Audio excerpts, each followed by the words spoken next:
Paris എന്ന് പറഞ്ഞ ഫ്രാൻസിലെ മനോഹരമായ സ്ഥലത്ത് നിന്ന് അടുത്ത ലൊക്കേഷനിലേക്ക് പോവാണ്. പാരീസിൽ നമ്മൾ സ്റ്റേ ചെയ്തിരുന്ന ഹോട്ടലിനോട് ഗുഡ് ബൈ പറഞ്ഞ് രാവിലെ 8:30 നമ്മൾ നമ്മുടെ യാത്ര സ്റ്റാർട്ട് ചെയ്തു. എങ്ങോട്ടേക്കാന്നല്ലേ? സ്വിറ്റ്സർലൻഡിലേക്ക്. ലോകത്തിലെ ഏറ്റവും സമ്പന്നമായ രാഷ്ട്രങ്ങളിൽ ഒന്നാണ് കേട്ടോ സ്വിറ്റ്സർലൻഡ്. അതുപോലെ തന്നെ അവിടുത്തെ ലാൻഡ്സ്കേപ്പ് എന്ന് പറഞ്ഞാൽ ഭയങ്കര ബ്യൂട്ടിഫുൾ ആണ്. ഒരുപാട് മലനിരകളും അതുപോലെ തന്നെ ഒരുപാട് ആൽപ്സ് മരങ്ങളും ഒക്കെയുള്ള ഭയങ്കര ബ്യൂട്ടിഫുൾ ആയിട്ടുള്ള ഒരു രാജ്യമാണ് സ്വിറ്റ്സർലൻഡ്. അതായത് നമുക്ക് ഫ്രാൻസിൽ നിന്നും സ്വിറ്റ്സർലൻഡിലേക്ക് റോഡ് ട്രാൻസ്പോർട്ടേഷൻ നടക്കും കേട്ടോ. നമ്മളിപ്പോൾ ബസ്സിനാണ് യാത്ര പോകുന്നത്. നമുക്ക് പാസ്പോർട്ട് വെരിഫിക്കേഷൻ അങ്ങനെയൊന്നുമില്ല മറ്റൊരു രാജ്യമാണെങ്കിൽ കൂടിയും. ഇപ്പോൾ നമ്മൾ പാരീസ് സിറ്റി എന്നൊക്കെ മാറി കുറച്ച് സ്വിറ്റ്സർലൻഡ് ബോർഡർ അടുത്തുകൊണ്ടിരിക്കുക കേട്ടോ. ഈ സ്ഥലത്തൊക്കെ കൂടുതൽ നമുക്ക് ധാരാളം കൃഷികളൊക്കെ കാണാൻ വേണ്ടി പറ്റും. ഭയങ്കര വെൽ മെയിൻറ്റെയിൻഡ് ആണ് അവരുടെ കൃഷി സ്ഥലങ്ങളൊക്കെ. അങ്ങനെ കുറേ സമയത്തെ യാത്രയ്ക്ക് ശേഷം നമുക്ക് വേണ്ടിയിട്ട് ഡ്രൈവർ ഒരു റെസ്റ്റോറൻറ്റിൽ ഫ്രഷനപ്പ് ആവാൻ വേണ്ടിയിട്ടൊക്കെ നിർത്തി തന്നു കേട്ടോ. അവിടെ നമുക്ക് വാഷ്റൂം ഫെസിലിറ്റീസ് ഒക്കെ അവൈലബിൾ ആണ്. പുള്ളിയാണ് നമ്മുടെ ബസ്സിൻ്റെ എന്താ പറയുക ഡ്രൈവർ. അപ്പം ഈ ബസ്സിലാണ് നമ്മൾ പോകുന്നത് സ്വിറ്റ്സർലൻഡിലേക്ക്. 10 മണിക്കൂർ യാത്രയാണ്. എന്താ പറയുക, ഈ വഴികൾ എന്നൊക്കെ പറഞ്ഞാൽ ഭയങ്കര ബ്യൂട്ടിഫുള്ളാണ്, ഒരു രക്ഷയില്ല, എക്സ്ട്രാ ഓർഡിനറി ആണ്. ഇവരുടെ എന്താ പറയുക, നമ്മളിപ്പോൾ പറയും നമ്മുടെ നാട്ടിലൊക്കെ ഇപ്പോൾ പാടങ്ങൾ മാത്രമേ നമ്മൾ അത്രയും ഒരു അലൈൻമെൻറ്റിൽ കാണുള്ളൂ.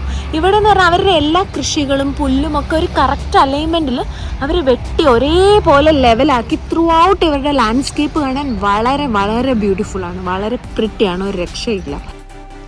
അങ്ങനെ നമ്മൾ തിരിച്ച് ബസ്സിൽ കയറി നമ്മുടെ യാത്ര തുടർന്നുകൊണ്ടേയിരുന്നു കേട്ടോ. ഈ വഴികൾ എന്നൊക്കെ പറഞ്ഞാൽ ഭയങ്കര ബ്യൂട്ടിഫുൾ ആയിരുന്നു കാണാൻ. ഇവിടെയൊക്കെ എന്തൊക്കെയോ കൃഷി അവർ ചെയ്യുന്നുണ്ടെന്ന് തോന്നുന്നു. ഭയങ്കര വെൽ മെയിൻറ്റെയിൻഡ് ആണ്, കറക്റ്റ് അലൈൻമെൻറ്റിലാണ് എല്ലാം കാണാൻ വേണ്ടിയിട്ട് കഴിയുന്നത്. ഈ കാണുന്ന ഒരു ചെറിയ വില്ലേജ് ആണെന്ന് തോന്നുന്നു കേട്ടോ. കുറേ കെട്ടിടങ്ങളൊക്കെ കാണാൻ വേണ്ടി പറ്റുന്നുണ്ട്. ഇപ്പം നമ്മൾ ബോർഡറിലോട്ട് അടുത്തുകൊണ്ടിരിക്കുകയാണ് കേട്ടോ.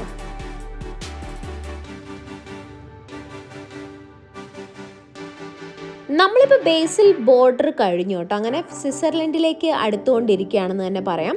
ഇവിടുന്ന് നമ്മൾ ബോർഡറിൽ വണ്ടി സ്റ്റോപ്പ് ചെയ്തിട്ട് ഡ്രൈവർ എന്തൊക്കെയോ ഡോക്യുമെൻറ്റ്സ് സബ്മിറ്റ് ചെയ്തിരുന്നു. നമുക്കവിടെ ഇറങ്ങേണ്ടതോ വേറെ ചെക്കിങ്ങോ അങ്ങനെയൊന്നും ഉണ്ടായിരുന്നില്ല, പാസ്പോർട്ട് വെരിഫിക്കേഷനോ ഒന്നും ഉണ്ടായിരുന്നില്ല. ചെറിയൊരു ഫോർമാലിറ്റി, എനിക്ക് തോന്നുന്നു ഒരു 10 മിനിറ്റ് എടുക്കുന്ന എന്തോ ഒരു ഫോർമാലിറ്റി. അത് കഴിഞ്ഞ് നമ്മൾ എന്താ പറയുക നമ്മുടെ സ്വിറ്റ്സർലൻഡിലേക്ക് ലിറ്ററലി കാലെടുത്ത് കുത്തി എന്ന് പറയാം. പണ്ടെന്നോ ചിത്രങ്ങളിൽ മാത്രം കണ്ടും കേട്ടിട്ടുള്ളതുമായിട്ടുള്ള സ്വിറ്റ്സർലൻഡിലേക്ക് അടുക്കുന്നതിൻ്റെ എല്ലാ എക്സൈറ്റ്മെൻറ്റും ഞങ്ങളിലുണ്ടായിരുന്നു കേട്ടോ.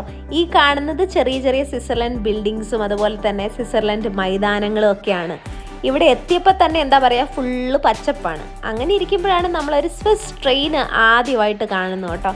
ഭയങ്കര സന്തോഷമായിരുന്നു ഈ കാഴ്ചകളൊക്കെ കാണുമ്പോൾ. സത്യം പറഞ്ഞിട്ടുണ്ടെങ്കിൽ ഒരുപാട് കാലത്തെ ഒരു സ്വപ്നം അത് യാഥാർത്ഥ്യമായല്ലോ എന്നുള്ള സന്തോഷമായിരുന്നു മനസ്സിൽ.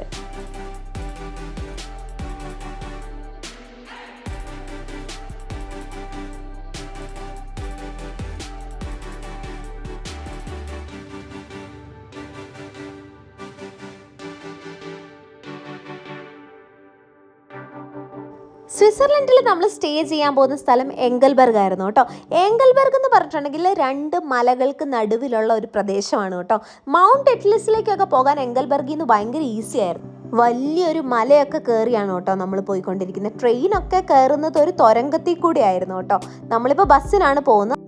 സ്വിറ്റ്സർലൻഡിനായിട്ട് പ്രത്യേകമായിട്ടൊരു ഭാഷയൊന്നുമില്ല കേട്ടോ. അവർ സംസാരിക്കുന്നത് മിക്സ്ഡ് ലാംഗ്വേജ് ആണ്. അതായത് ജർമ്മൻ സംസാരിക്കും, ഇറ്റാലിയൻ സംസാരിക്കും, അതുപോലെ തന്നെ ഫ്രഞ്ച് ഭാഷ അവർ സംസാരിക്കും. കാരണം ഈ സ്വിറ്റ്സർലൻഡ് ജർമ്മനിയോടും ഫ്രാൻസിനോടും ഇറ്റലിനോടും ഒക്കെ അടുത്ത് കിടക്കുന്ന സ്ഥലമാണ്. ഫൈനലി നമ്മൾ ബ്യൂട്ടിഫുൾ ആയിട്ടുള്ള എംഗൽബർഗിലെത്തി കേട്ടോ.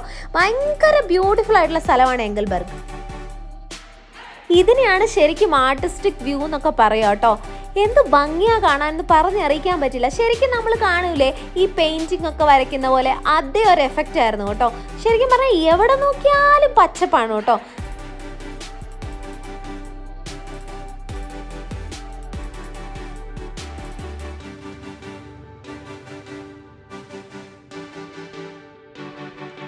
ഇപ്പം നമ്മൾ സഞ്ചരിച്ചുകൊണ്ടിരിക്കുന്ന എംഗൽബർഗ് ടൗണിൽ കൂടിയായിരുന്നു കേട്ടോ. ഇവിടുത്തെ മെയിൻ ആയിട്ടുള്ളൊരു ഹോട്ടലാണ് ഹോട്ടൽ സ്പാനോട്ട്. അവിടെയാണ് നമ്മുടെ സ്റ്റേ. അങ്ങനെ നമ്മൾ ഹോട്ടലിലെത്തി, ചെക്ക് ഇൻ ചെയ്തു. ഇവിടെ നമുക്ക് കീൻ്റെ ഒന്നും ആവശ്യമില്ല റൂം തുറക്കാനൊക്കെ. നമുക്ക് പിന്നുണ്ട്. ആ പിൻ എൻ്റർ ചെയ്തിട്ടുണ്ടെങ്കിൽ നമുക്ക് റൂമൊക്കെ ഈസി ആയിട്ട് തുറക്കാനൊക്കെ പറ്റും. ഈ കാണുന്നതാണ് നമ്മുടെ മെയിൻ ഹോട്ടലിലെ ബാൽക്കണി. ഇവിടുന്ന് പുറത്തേക്ക് ഉള്ള വ്യൂ ആണ് ഇപ്പം നിങ്ങൾ ഈ കാണുന്നത്. കുറേ നേരത്തെ യാത്ര കഴിഞ്ഞ് സാധാരണ നമ്മളൊരു ഹോട്ടലിലൊക്കെ എത്തിയ ക്ഷീണമൊക്കെ പിടിക്കും അല്ലേ. പക്ഷേ ഞങ്ങൾക്ക് അങ്ങനെ വേഗം പ്രശ്നപ്പാവാനോ അവിടെ തന്നെ ഇരിക്കാനോ ഒന്നും തോന്നിയില്ല.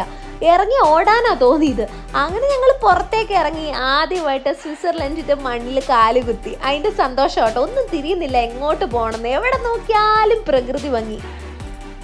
ഇവിടെ ഇപ്പോൾ രാത്രി 8:30 പറഞ്ഞാൽ നിങ്ങളാരെങ്കിലും വിശ്വസിക്കുമോ? എന്താ സൂര്യപ്രകാശം അല്ലേ, ചുറ്റും മഞ്ഞുമലകളും ഒക്കെ ആയിട്ട്. ഇവിടെ ഭയങ്കര തണുപ്പുമായിരുന്നു കേട്ടോ. ഭയങ്കര എന്താ പറയുക, ബ്യൂട്ടിഫുൾ ആയിട്ടുള്ള ഒരു പ്രദേശം. കാലാവസ്ഥ കൊണ്ടും പ്രകൃതി ഭംഗി കൊണ്ടും ഒക്കെ ഭയങ്കര അടിപൊളിയായിരുന്നു. പിന്നെ ഇത്രയും യാത്ര ചെയ്തതല്ലേ, ഇന്ത്യൻ ഫുഡാണെങ്കിൽ കഴിച്ചിട്ട് കുറച്ച് ദിവസമായി. എന്നാൽ പിന്നെ ഹോട്ടൽ സെൻട്രൽ എന്ന് പറഞ്ഞൊരെണ്ണമുണ്ട് അവിടെ അടുത്ത്. അവിടെ കയറി ഒരു അടിപൊളി ഫുഡ് അടിച്ചു. നമ്മുടെ വീഡിയോ ഇഷ്ടപ്പെട്ടിട്ടുണ്ടെങ്കിൽ please do like, share and subscribe. Thanks for watching.